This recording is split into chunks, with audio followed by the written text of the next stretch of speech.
They say love is blind. But in the quiet hills of Nsukka, love once became so blind that even the gods covered their eyes. This is the story of a girl who married her own father without knowing it. In the heart of Nsukka, where the hills kiss the clouds and the air smells of roasted yam and palm wine, there lived a woman named Obianuju. She was the daughter of Obwogu, a proud hunter known across the hills for his bravery and his temper. Obianuju was the kind of beauty that made men forget their names. Her laughter could soften even the hardest man, and her voice was like a flute at dawn. But beauty, they say, is sometimes a curse. When Obianuju turned 18, she met Anin, the son of a palm wine tapper from a nearby village. He was strong, handsome, and had eyes that burned with dreams. He would come to her father's compound every evening, carrying calabashes of fresh wine and stories from his hunts. Their love grew like yam vines in the rainy season, wild and unstoppable.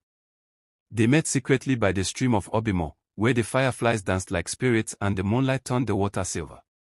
One night, under that same moon, love betrayed them. And from that love, a seed was planted.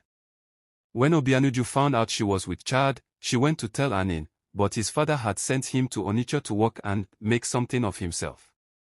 Days became weeks. Weeks became months. Anin never returned. No letter. No message. Nothing. When her father discovered her pregnancy, his rage shook the compound. He called her a disgrace, a curse to his lineage. In shame and sorrow, Obianuju was sent away to her mother's sister's home in Nsukka, far from the hills that knew her laughter. There, under the cold harmattan wind, she gave birth to a baby girl, Omalicha. Omalicha grew like the morning sun, bright, beautiful, and full of life. Her skin was smooth as palm fruit oil, and her eyes carried a softness that made people stop and stare. But behind her mother's smile was pain. Obianuju never told her daughter about her father. She told everyone he died long ago. Whenever Omalicha asked, she would say, "The gods took him before he could see your face." And life went on. Obianuju sold okwa, fufu, and palm oil in the village market. Omalicha helped her, laughing and singing as they worked. But deep down, she always felt a void, a longing she could not explain. Years rolled by. Omalicha turned 21. Men came, hunters, farmers, traders, all begging to marry her. But she refused them all. She told her mother she was waiting for love, real love, the kind that burned and stayed. Then one dry season, a stranger came to Nsukka. He was a tall man, dark as the rich Nsukka earth, with the quiet confidence of someone who had seen the world. His name was Anin. He said he had returned from the north after many years of trading cattle and palm oil. He was wealthy, but more than that, he carried a gentle sadness in his eyes. When he first saw Omalicha in the market, selling okpa and groundnut, something inside him shifted. He told his friend later, "That girl looks like someone I once dreamed of." He began to visit their compound, always humble, always respectful. He brought gifts, new wrappers for Obianuju, beads for Omalicha, kola nuts, and sweet palm wine. Before long, Omalicha and Obi became inseparable. Their laughter filled the air like music. Even Obianuju, though her heart felt heavy with a strange unease, said, "Perhaps the gods have remembered me through my child." When Obi asked for Omalicha's hand in marriage, the village rejoiced. He paid the bride price in full, with yam tubers, goats, and kegs of palm wine. The elders blessed the union, saying, "The hills have joined their own." The Igbo, the traditional marriage, was a feast to remember. The drums thundered, the women sang, and Omalicha danced like the spirits of the earth were guiding her feet. Her coral beads glistened, her smile glowed like morning light. Obianuju watched her only daughter become a wife. But in her heart, a small shadow began to grow. There was something about Obi, the scar on his shoulder, the way he smiled, the sound of his laugh. It tugged at her memory, like a forgotten song trying to return. But she pushed it aside. The past, she told herself, was buried. Weeks passed. Omalicha and Obi lived in joy. They were the picture of love, walking hand in hand to the market, sharing jokes, cooking together under the moon. Then one morning, while Obi was away, Obianuju visited their hut. She wanted to help clean the place.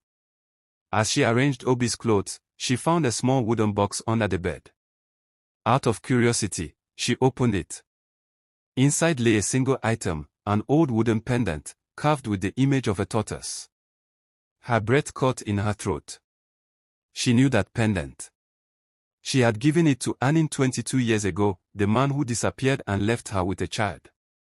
Her hands began to tremble. Her heart pounded. She waited until Obi returned that evening. "My son," she said softly, "where did you get this pendant?" He smiled. "It was given to me by the woman I once loved in my youth. Her name was Obianuju. I lost her before I could find her again. She bore me a child, but I never saw them. The gods punished me with loneliness ever since."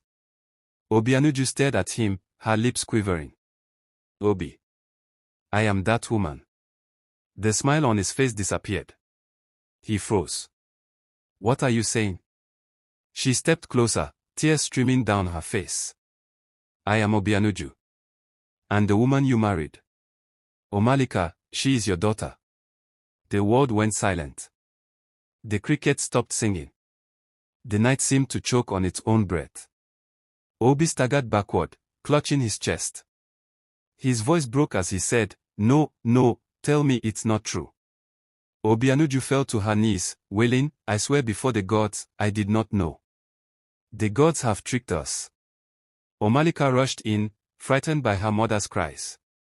When the truth was spoken, she screamed, a sound so sharp and painful that even the ancestors must have heard it. She tore her beads from her neck and ran into the night, her wrapper trailing behind her like a ghost. Obi wandered through the village, half mad, calling to the gods. "Strike me down. Cleanse this abomination. I have eaten where I should have guarded." That night, he went to the sacred stream of Okpuyudili, the place of confession. He knelt by the water and spoke to the spirits. "Forgive me. I loved her without knowing. Let my blood wash away this sin." By morning, his body was found floating in the stream, the pendant still around his neck. Omalicha never spoke again after that day. She became a shadow, roaming the hills, whispering to herself. Sometimes, villagers saw her by the stream, murmuring, "My husband, my father, why did the gods choose us?" Obianuju, consumed by grief, died before the next harvest. And to this day, when the wind blows across the red hills of Nsukka, people say they can hear a woman crying near the stream, a cry that carries both love and sorrow. The elders warn their children. Never bury your secrets. For the truth you hide today may return tomorrow, wearing the face of the one you love.